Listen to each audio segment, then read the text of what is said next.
ನಮಸ್ಕಾರ ಎಲ್ರಿಗೆ ಸಹ. ಇವತ್ತಿನ ವಿಷಯ ಅಂತ ಹೇಳಿದ್ರೆ, ನಿನ್ನೆ ನೀವು ಎಪಿಸೋಡಲ್ಲಿ ರಕ್ಷಿತಾ ಅವರದ್ದು ವರ್ತನೆ ನೋಡಿದ್ರಿ. ರಕ್ಷಿತಾ ಅವರಿಗೆ ಸ್ಟಾರ್ಟಿಂಗ್ ಅಲ್ಲಿ ತುಂಬಾ ಜನ ಫ್ಯಾನ್ಸ್ ಇದ್ರು ಅಂತ ಹೇಳಿದ್ರೆ, ರಾಶಿಕಟ್ಟೆ ರಕ್ಷಿತಾ ಮತ್ತೆ ಗಿಲ್ಲಿ ಇವರಿಬ್ಬರದ್ದು ಭಯಂಕರ ಕಾಂಪಿಟೇಷನ್ ಆಗ್ತಿತ್ತು. ಸೊ ನಿನ್ನೆ ಒಂದು ಎಪಿಸೋಡ್ನಲ್ಲಿ ರಕ್ಷಿತ್ ಅವರ ವರ್ತನೆ ಅಂದಲ್ಲ, ಓವರ್ ಆಕ್ಟಿಂಗ್ ಮಾಡಿದ ರೀತಿ ಜನರಿಗೆ ತುಂಬಾ ಜನರಿಗೆ ಇಷ್ಟ ಆಗಿಲ್ಲ. ಸೊ ಅದರಲ್ಲಿ ಸಹ ಮಂಗಳೂರಿನ ಜನರಿಗೆ ಸಹ ಸ್ವಲ್ಪ ಜನರಿಗೆ ಇಷ್ಟ ಆಗಿಲ್ಲ. ಸೊ ಸೈಡಲ್ಲಿ ಹಾಕಿದ್ದಾನೆ ನೋಡಿ ಯಾವ ರೀತಿ ಜನ ಕಮೆಂಟ್ ಹಾಕಿದ್ದಾರೆ ಅಂತೇಳಿ ರಕ್ಷಿತನ ಬಗ್ಗೆ. ಸೊ ಇದಕ್ಕೆ ಮೈನ್ ರೀಸನ್ ಏನು, ಏನಕ್ಕೆ ಆಯ್ತು ಅಂತೇಳಿ ನೋಡ್ಕೊಂಡು ಹೋಗೋಣ. ಯಾರಾದ್ರೂ ಹೊಸ ನಮ್ಮ ಚಾನಲ್ ನೋಡ್ತಿದ್ರೆ ದಯವಿಟ್ಟು ಸಬ್ಸ್ಕ್ರೈಬ್ ಮಾಡಿ. ಸೊ ಇಲ್ಲಿ ವಿಷಯ ನಾವು ನೋಡಬೇಕಿರೋದು ಏನಂತ ಹೇಳಿದ್ರೆ, ರಕ್ಷಿತ್ ಅವರಿಗೆ ಮಾಡು ಅಂದ್ರೆ ತುಂಬಾ ಇಷ್ಟ.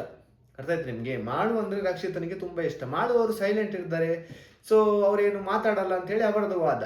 ಗಿಲ್ಲಿ ಅವರು ಕೆಲಸ ಕಮ್ಮಿ ಮಾಡಿ ಮಾತಾಡ್ತಾರೆ ಜಾಸ್ತಿ ಅವರದು, ಹಾಗಾಗಿ ಗಿಲ್ಲಿ ಕಾಣ್ತಿಲ್ಲ ಅಂತೇಳಿ ರಕ್ಷಿತದು ವಾದ.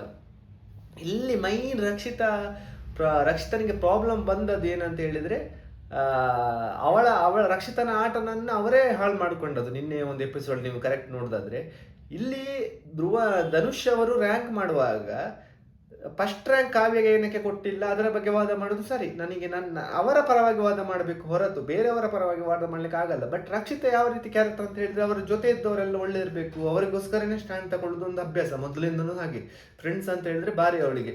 ಸೊ ಹಾಗಾಗಿ ಗಿಲ್ಲಿಯವರ ಮಾಡುವವರು ಪಾಪ ಅಲ್ಲ, ಮಾಡುವವರು ಮಾತಾಡಲ್ಲ ಜಾಸ್ತಿಯಾಗಿ, ಹಾಗಾಗಿ ಮಾಡುವ ಪರ ಸ್ಟ್ಯಾಂಡ್ ತಗೊಂಡದ್ದು ಸ್ಟಾರ್ಟಿಂಗ್ ಅಲ್ಲಿ. ಅದಾದ ಬಳಿಕ ಸೊ ಅದು ಕಾವ್ಯ ಹೋಗಿ ರಕ್ಷಿತನನ್ನು ನಾಮಿನೇಟ್ ಮಾಡೋದು, ಅದು ಮತ್ತೆ ಪುನಃ ಟ್ರಿಗರ್ ಆಗಿ ರಕ್ಷಿತ್ ಅವರದು ಓವರ್ ವರ್ತನೆ ಅಂತ ಹೇಳಿದ್ರೆ. ರಕ್ಷಿತ್ ಅವರು ಸ್ಟಾರ್ಟಿಂಗ್ ಅಲ್ಲಿ ಸಹ ಹಾಗೇನೆ, ನೀವು ನೋಡೋದಾದ್ರೆ ಅಶ್ವಿನ್ ಜೊತೆ ಜಗಳಾಡುವಾಗ, ಅಶ್ವಿನ್ ಅವರ ಬಳಿ ಜಗಳಾಡುವಾಗಲೂ ಹಾಗೆ ಓವರ್ ಎಂತ ಹಾಗೆ ಹೀಗೆ ಅಂತೇಳಿ ಬಾಡಿ ಲ್ಯಾಂಗ್ವೇಜ್ ಸ್ವಲ್ಪ ಹಾಗೆ ಎಕ್ಸೈಟ್ಮೆಂಟ್ ಆಗ್ತಾರೆ. ಸ್ವಲ್ಪ ಏನಾದ್ರು ಜಾಸ್ತಿ ಇದು ಮಾತಾಡ್ಬೇಕನ್ಸಾಗ ಓವರ್ ಆಗಿ ಸ್ಟ್ರೈಟ್ ಆಗಿ ನಿಂತ್ಕೊಂಡು ಮಾತಾಡ್ಲಿಕ್ಕೆ ಆಗಲ್ಲ, ಸ್ಟಾರ್ಟಿಂಗ್ ಇಂದಾನು ಹಾಗೇನೆ.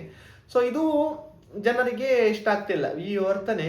ಸೊ ಜನರು ತುಂಬಾ ಜನ ಹೇಳ್ತಿದ್ದಾರೆ, ನಿನ್ನ ಆಟವನ್ನು ನೀನೇ ಹಾಳು ಮಾಡ್ತಿದ್ದಿ ಅಂತ ಹೇಳಿ ತುಂಬಾ ಜನ ಕಮೆಂಟ್ ಮಾಡ್ತಿದ್ದಾರೆ. ಯಾಕಂತ ಹೇಳಿದ್ರೆ ಇದು ಕೆಲವು ಜನ ಹೇಳುವ ಪ್ರಕಾರ ಕಿಚ್ಚನ ಚಪ್ಪಳೆ ಯಾವಾಗ ಬಂತು, ಅದಾದ ಬಳಿಕೆಯಿಂದ ಆಟ ಚೇಂಜ್ ಮಾಡ್ಕೊಂತಿದ್ದಾಳೆ ಅಂತೇಳಿ ತುಂಬಾ ಜನರ ವಾದವಾಗಿದೆ. ಸೊ ಮತ್ತೊಂದು ವಿಷಯ ಇಲ್ಲಿ ಏನಾಗಬೇಕಂತ ಹೇಳಿದ್ರೆ, ಗಿಲ್ಲಿಯನ್ನು ನಾಮಿನೇಟ್ ಮಾಡಿದ ತಪ್ಪು. ಗಿಲ್ಲಿ ರಕ್ಷಿತ ಒಟ್ಟಿಗೆ ಇದ್ದಾಗ ಫ್ರೆಂಡ್ಶಿಪ್ ಅಲ್ಲಿ ಫ್ರೆಂಡ್ಸ್ ಅನ್ನು ಹೋಗಿ ತಪ್ಪು ನಾಮಿನೇಟ್ ಮಾಡೋದು ಇದೊಂದು ದೊಡ್ಡ ತಪ್ಪಾಗಿದೆ. ಸೊ ಇದರಿಂದಾಗಿ ತುಂಬಾ ಜನ ಗಿಲ್ಲಿಯ ಫ್ಯಾನ್ಸ್ ಎಲ್ಲ ಹೋಗಿ ರಕ್ಷಿತನಿಗೆ ಸರಿಯಾಗಿ ಬೈತಿದ್ದಾರೆ. ಸೊ ತುಂಬಾ ಜನ ಹೋಗಿ ಗಿಲ್ಲಿಯ ಫ್ಯಾನ್ಸ್ ಹೋಗಿ ರಕ್ಷಿತನ ಪೇಜ್ಗೆ ಹೋಗಿ ಕಮೆಂಟ್ ಆಗ್ತಿದ್ದಾರೆ, ನಾನು ರಕ್ಷಿತನ ಹಾಗೆ ಹೀಗೆ ಅಂತೇಳಿ ರಕ್ಷಿತನ ಪರವಾಗಿ ತುಂಬಾ ಜನ ಬೈತಿದ್ದಾರೆ. ಬಟ್ ಇನ್ನೂ ಸಹ ಗೇಮ್ ಇದೆ. ರಕ್ಷಿತಂದು ಪಾಯಿಂಟ್ ಆಫ್ ವ್ಯೂ ಚೇಂಜ್ ಆಗಿ ರಕ್ಷಿತನನ್ನು ಇಷ್ಟಪಡಲಿಕ್ಕೆ ಮತ್ತೆ ಸ್ಟಾರ್ಟ್ ಆಗುವ ಚಾನ್ಸಸ್ ಇದೆ. ತುಂಬಾ ಜನರನ್ನು ರಕ್ಷಿತನನ್ನು ಇವಾಗಲೂ ಇಷ್ಟಪಡ್ತಾರೆ. ಹಾಗೆ ಅಂತ ಹೇಳಿ ಒಂದು ದಿನದ ಎಪಿಸೋಡ್ ನೋಡಿ ಎಲ್ಲರೂ ಚೇಂಜ್ ಆಗಲ್ಲ, ಒಂದು ಸ್ವಲ್ಪ ತಪ್ಪು ಹೆಚ್ಚು ಕಮ್ಮಿ ಆಗ್ತದೆ. ಬಟ್ ಏನೇ ಆಗಲಿ, ನಿಮಗೆ ಈ ನಿನ್ನೆ ವರ್ತನೆಯ ಬಗ್ಗೆ ಏನು ಅನಿಸ್ತು ರಕ್ಷಿತನ ಬಗ್ಗೆ ಅಂತ ಹೇಳಿ ಒಂದು ಕಮೆಂಟ್ ಹಾಕೋದು ಮರಿಬೇಡಿ.